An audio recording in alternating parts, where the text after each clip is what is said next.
Welcome back, friends. This is News You Can Eat 24. I'm Chef Walter. Today's topic is about eating out. Let me share with you some suggestions.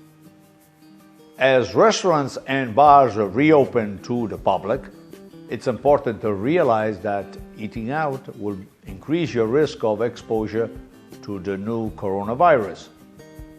Two of the most important public health measures for keeping illness to a minimum are nearly impossible in these situations.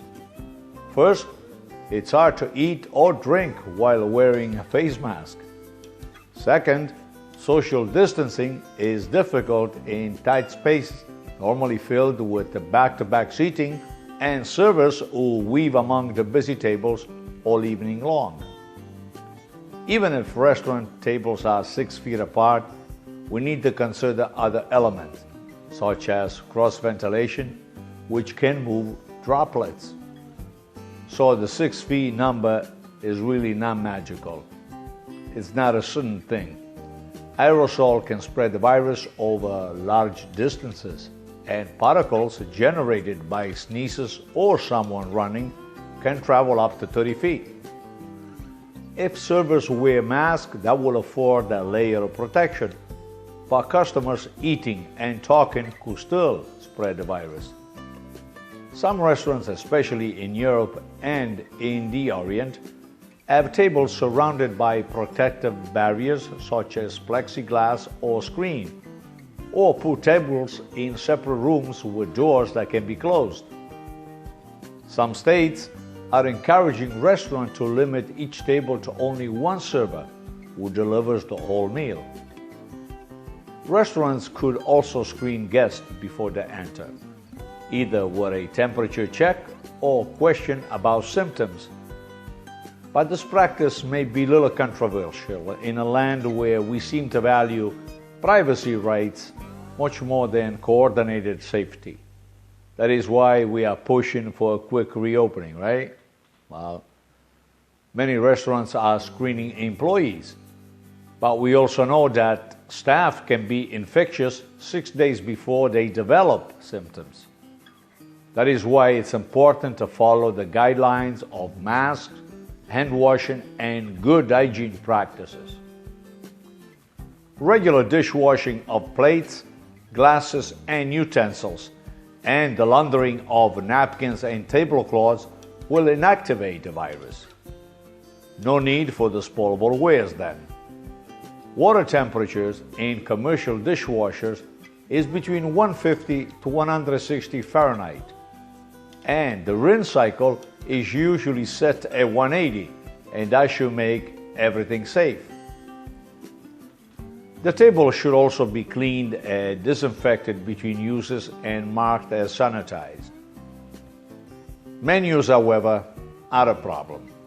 Even if they could be disinfected routinely, I don't really trust that practice, and I lean toward the disposable menu or even a blackboard.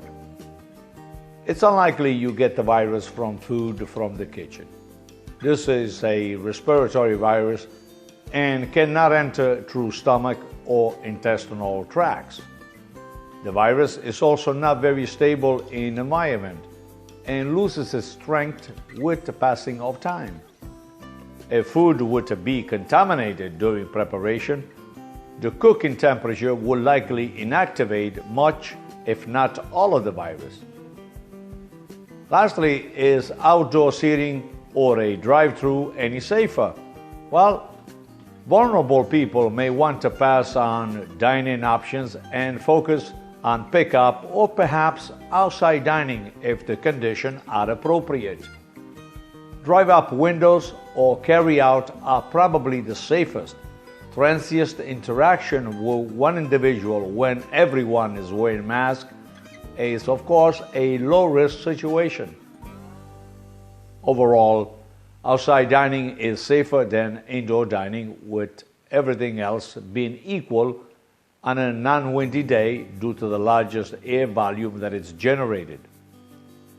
Maintaining eye protection via glasses and intermittent mask use between bites and sips would further decrease the risk.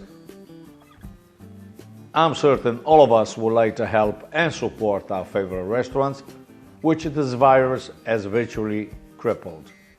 I am convinced that the resiliency of our business will overcome this nightmare and we'll face more obstacles along the way. And so, even though we are eager to regain some sense of normality, we have to be careful and slowly make the transition back. After all, this virus has also brought some positives if you think about it, such as the return to home-cooked meals, spending much less on food, eating healthier, but most of all, it brought back the return to the family dinner table, which has been missing in our society for a very long time.